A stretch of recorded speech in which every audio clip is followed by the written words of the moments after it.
Welcome to Breaking Ties, Is Divorce the Answer? This is your go-to source for practical advice and support when considering if a divorce is the right answer for you. Join us each weekday for a quick chat where we'll uncover a variety of topics such as child custody, property division, and self-care. Together, we'll explore the emotional, financial, and legal aspects of divorce and help you find the best path forward for you and your family. Here is your host and Certified Divorce Financial Analyst professional, Mike Fulkerson.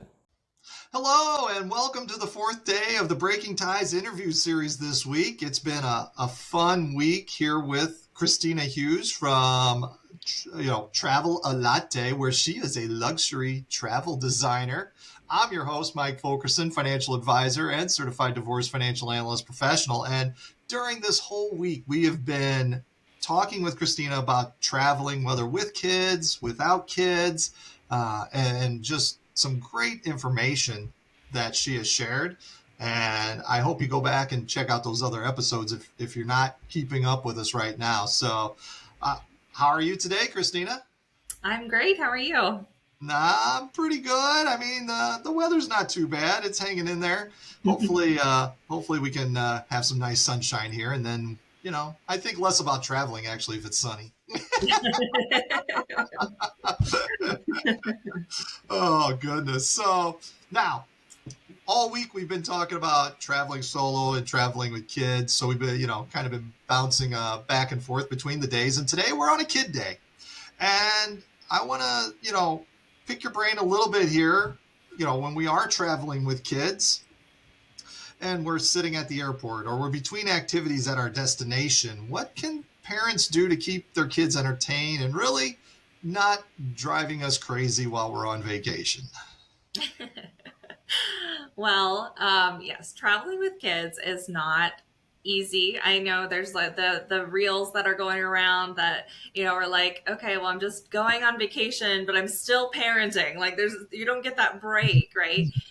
So there are some options. You can definitely get that break. If you go to, say, an all-inclusive or a cruise where there's kids club, that could be a really good option because then you have that time as a family, but you also have the time where kids can just go play with other kids and just be involved and do what they want to do. And you can just have that moment of, okay, let me just relax. Let me just, have that break, which I think parents do need that break. So that's definitely an option, but, I definitely always recommend, and we kind of talked on this a little bit, but I don't want to repeat if you've already been listening, but having in your backpack, different things, activities for kids to do, whether that be stickers, whether that be drawing, whether that be, their favorite toys, I'm particular about screen time with my kids. So for me, I'm not one to hand them a tablet or a phone and just be like, here you go. But it kind of got to the point when we were traveling every weekend, especially on flights, and especially having a toddler who liked to scream on the flights. It definitely got to the point where the airplane became tablet time. And so they looked forward to that because they didn't get their tablet any other time other than on the plane. So we would get checked in and they'd sit and they're like, tablet. And I'm like, here you are. And then I could just sit and I could read a book or I could relax. And so, I think everybody has their own opinions on that. So I'm not judging whatsoever, however you do it. But I like having a mixture of different things to entertain the kids and to keep them occupied, so that you can have a break. But there is times that they're going to want to be on their electronics and you're going to want them on their electronics. Yeah, exactly. And I think part of traveling that you have to accept is that you're not always going to be entertained or entertaining someone.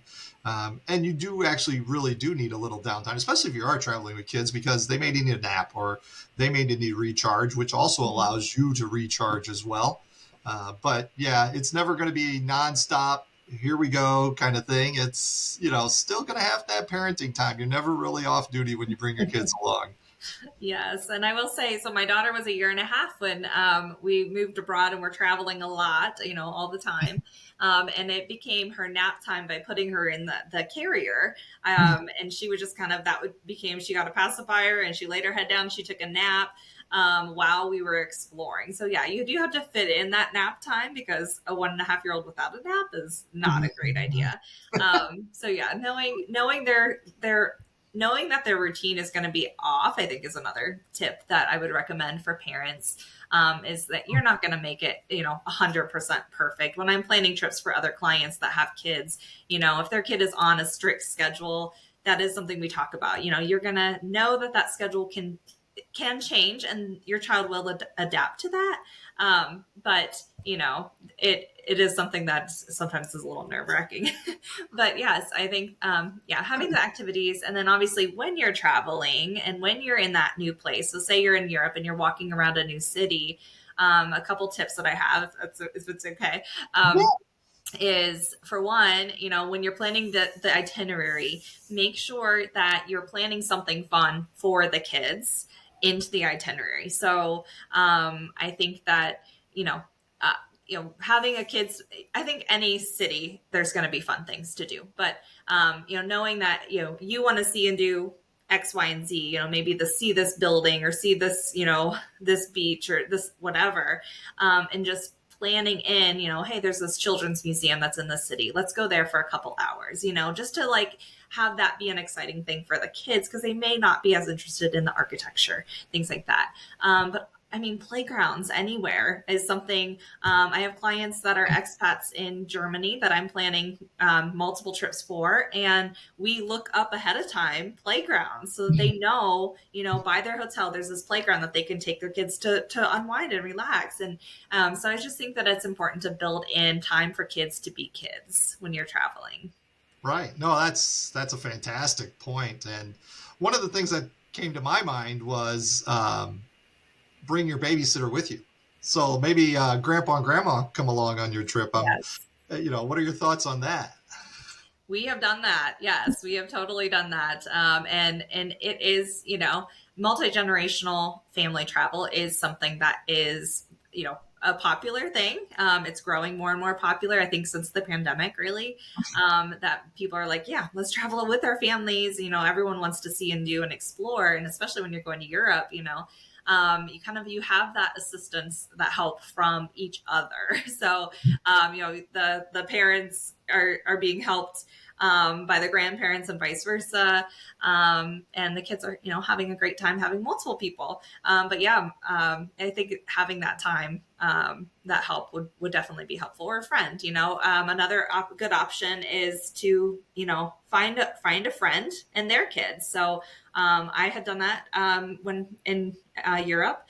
So two other of my friends, we decided to take each of our two kids and go to Brussels for the weekend. And we made waffles, and we explored, and we went to, a lot of fun different places that the kids just had fun playing together. And it was, when you go with more kids and more families, then the kids can kind of entertain themselves while you have some time to catch up with, your friends as well. So. Yeah. Wow. And that is really cool information. A lot of people don't necessarily think about the traveling with someone else or even another family member kind of thing, but it can really ease some of that anxiety from the kids as well, because they've got somebody there they know and they can play with and things like that. So Yeah. back to, the routine a little bit, of just being around other familiar people. Yeah. So, all right. Well, this is the end of our 4th day. So this has been a great week so far. If you haven't listened to the previous episodes, go back, listen to them. Kristina's shared some fantastic traveling advice, and you're going to want to join us tomorrow, because she's back for one more day, and we're going to go over, some last questions for you guys. We want to thank you for joining us today on the Breaking Ties interview series.